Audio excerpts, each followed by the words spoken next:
Hello, welcome to the Native Son tutorial number 3, submitting your work.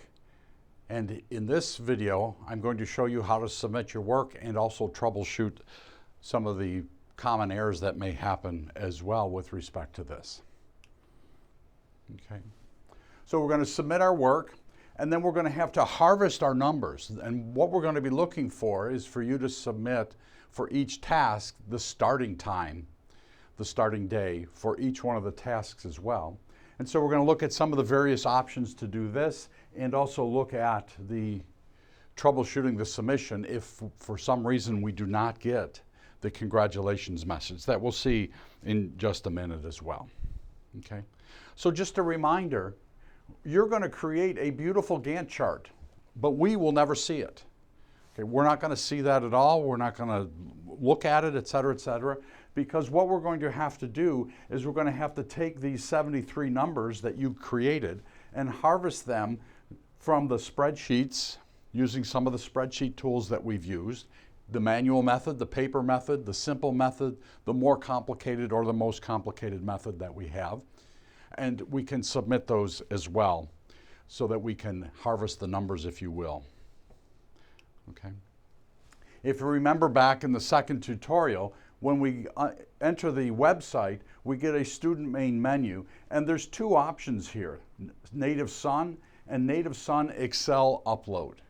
Okay, so we're going to be able to do this in one of two ways. So let's look at the first option, and this is using the most complicated spreadsheet Gantt chart, providing detailed feedback. Okay, and if you remember when we did this, we have a workspace tab. We also have this upload tab that's right at the bottom of the spreadsheet. And if you opt to use the Native Son Excel Upload, this is where you will need to copy and paste your numbers into this upload tab sheet. Remember to follow the instructions provided. And here's the instructions that are provided, and also there was some additional information in tutorial number 2 and whatnot. This way it's basically automatically, we don't have to worry about misentering some information, et cetera, those types of things. But we would enter the spreadsheet data this way as well. The other option we have is also using the most complicated spreadsheet Gantt chart, but if you use the Native Son option, remember this is what our worksheet looked like, and we have all the task numbers in order, and we have the starting day and whatnot. So what we would need to do is take that information and enter it into, if you click on the Native Son option, you'll end up with a sheet like this in the submission website, and you can see here, task 1, the starting day.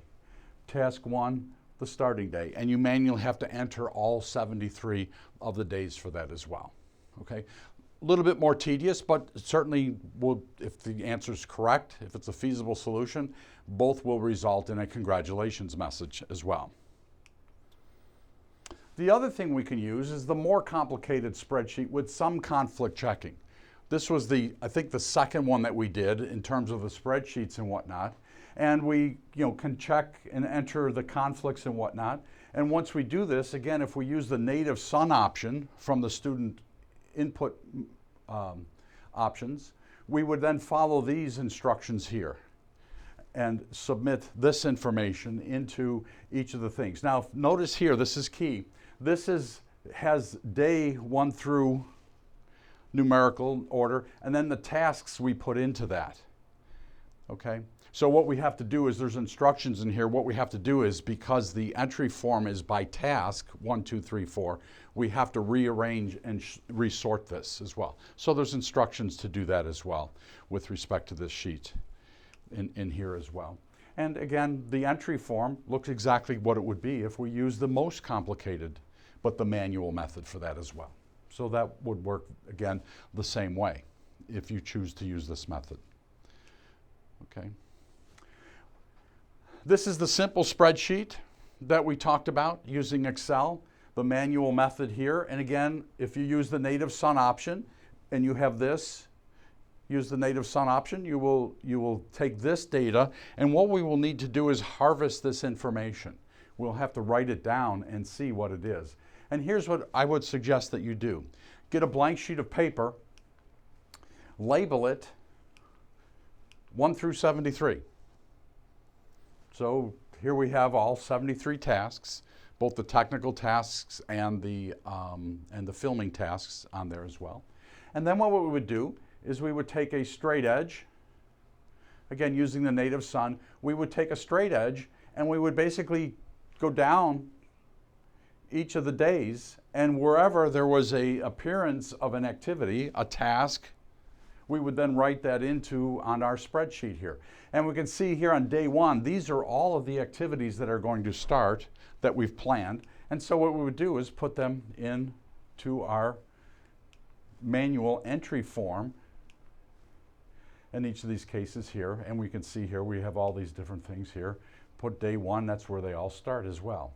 And then what we would simply do is after we get these all inputted, we move the ruler down, and we can see here that in day 4 we have task 12. So task 12 and task 1 is also in day 4 as well. And we would continue this through this entire spreadsheet, through each of the days that we have there as well with respect to that. Day 12, we have number 49. We key that in there. And we'll, again, repeat that process until we're completed with all of these different things as well with respect to that. Okay. Then once we get to the bottom, we have the sheet all done. It's completely filled out. Okay, again, using the native sun option. We would then key the information into the spreadsheet, into the input form, the entry form that we would find on the website that's given. Okay, and then at the bottom, you can see here's task 73. Once we have them all in and we enter the data in, then we have to do another step here just called send answers. Okay, and once we send the answers, that basically inputs it into the slide here as well, up into the management system that we have, so that we can look at these different types of things. Okay, we can look at your solutions. Again, notice we're not going to see your Gantt chart. That doesn't mean you should throw it away, because we'll see in a moment we may have to refer back to it. So just, once you send the answers, what will happen then is here's what we hope to see. We hope to see this congratulations message. Now this is about halfway down the report that you'll get. And it says here, congratulations, you have submitted a feasible schedule. If the schedule is found to be unique work, this is a critical point. If it's found to be unique work, what that means is no one else has a derivative or something very similar to yours. There's literally hundreds, if not thousands, of solutions to this case. So the odds of 2 people having exactly the same or very similar types of things for the solution to this for this project are very, very slim, very rare to have that as well. Okay, so after the deadline, okay, what we're going to do is check this versus other solutions and whatnot, and if it is in fact a unique solution, it's feasible, which it says here, then you will get your full credit for this assignment as well. Again, remember, this is an independent assignment, so protect your numbers. If one of your classmates, one of your buddies says, gee, I'm really having trouble, what did you do? And they have something very similar to that, you may end up splitting the points and you've done all the work. So be careful of that, be mindful of that as well with respect to this, okay? Okay. So what will happen once we get that is the student main menu, please select an option below and press go. You can log out if you care to, and that means you're done, et cetera, et cetera. But you may also want to look at the check your portfolio, because after you have completed a first feasible solution, and remember in one of the earlier videos, that's what I talked about, is the first strategy you should have is to get a feasible solution, not the lowest cost, not the least amount of time. But once you've submitted a feasible schedule, now you can work on that and say, well, I'm going to optimize this. I can move some stuff around and I can do it in a shorter amount of time. I can do it for less money, et cetera, those types of things as well. So say you submit another one, a second portfolio, if you will, or a second project, and it's feasible and it's less time. certainly that will put you in the running for some of the bonus points that are available, and you can check your portfolios to see what it is there with respect to that. Okay, so this is what we hope to see with respect to these projects here as well.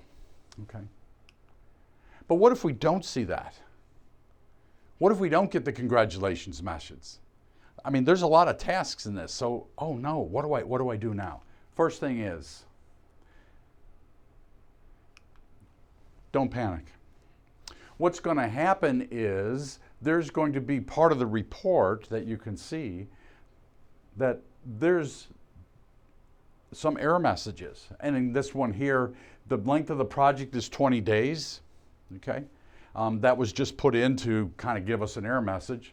Okay, so problem, the person is assigned 27 tasks on day 1. Well, we know that can't happen.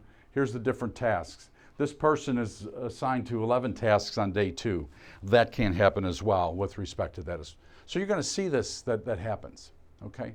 Now, odds are you're not going to have everybody assigned to 27 tasks on day 1, those types of things, but you might get some error message that'll help you understand what went wrong as well with respect to that. So let's look at a couple things we can do. First of all, remember the back button on your browser. Okay, you can use that to correct something and then resubmit.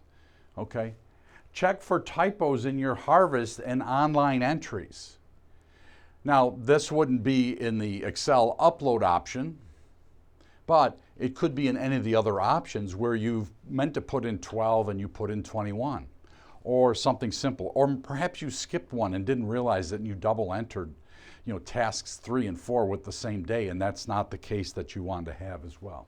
The other thing I'll do towards the end is I'll look at a couple of quick fixes that you can do, at least to get a feasible solution to get you going as well with respect to that. Okay. So again, always check for typos first. Okay. The simulator can't see your Gantt chart. We don't see it, neither does the grading software, if you will. Okay. So can't see that as well. If you harvested your starting days manually, check all of those numbers against your Gantt chart. So if you use the manual, the simplest spreadsheet, and you went down, make sure that you used a ruler to make sure that you had each of the days correct, that you didn't, cock the rule a little bit or maybe misread something with respect to that. So check it against your Gantt chart, because that might be the error, that you did typos as well and whatnot. Or maybe you skipped something and didn't intend to with respect to that. Okay.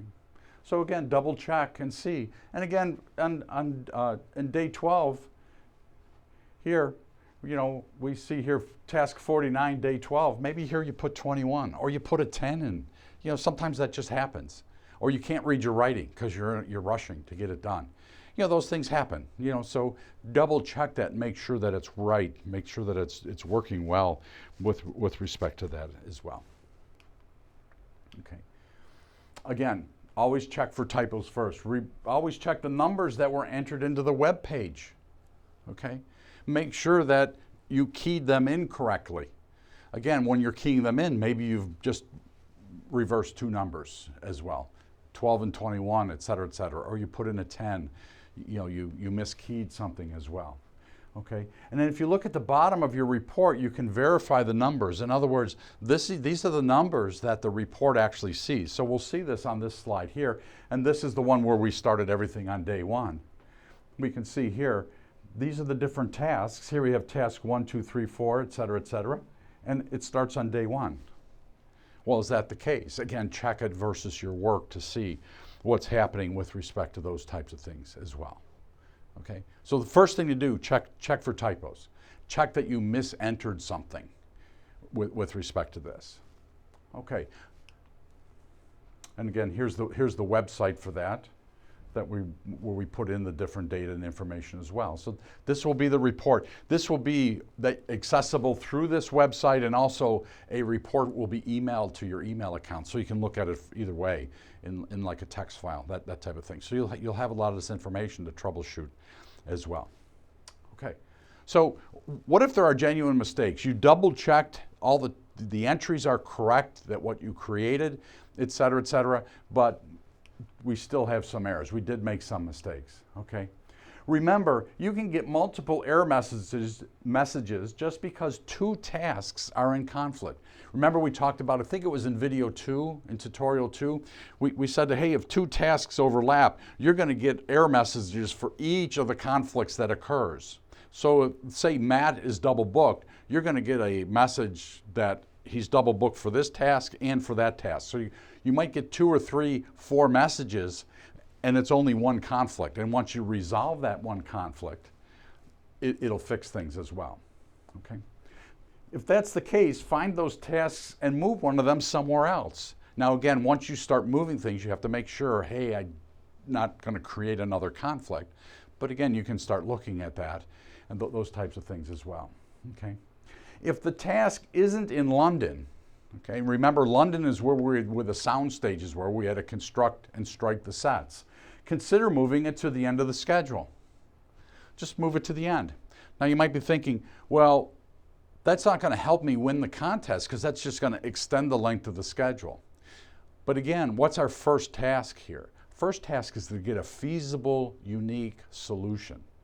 So move it to the end, make sure you get the congratulations message, and if that fixes it, then go back and look and see, hey, what can I do to make this shorter and or lower cost with respect to the schedule? But if as long as it's a feasible solution and it's within, I think it was the 703 days, you're going to get the 20 points. Again, provided it's a unique schedule. So you have to be mindful of that as well. Okay. Again, if you did make mistakes, if you're filming on a location before you've prepared it, remember for the on-scene locations, the location scenes, you have to prepare it. You know, you have to close the roads, work with the local authorities and different things like that. So you have to prepare that. Remember that there is nothing stopping you from preparing all the locations starting on the first day. Now, what will that do for you? Well, everything will be started and ready, but that means if you prepare, say, the location in Idaho, but you don't film until day, say, 200, that means that's going to stay, the roads will stay closed for all those 200 days. So that will impact your costs, et cetera, but it will also help you get a feasible solution. And again, that's the starting point. That's what you want to get. Then after the feasible solution, try to optimize things, et cetera, those types of things. So here we are on the filming stage. Okay, you have now all the information in order to create a feasible solution for this. And good luck on the project and have some fun with it. I think you'll enjoy this project. It's quite unique and you'll see a lot of the nuances and different things that are happening in project work and enjoy it. Good luck.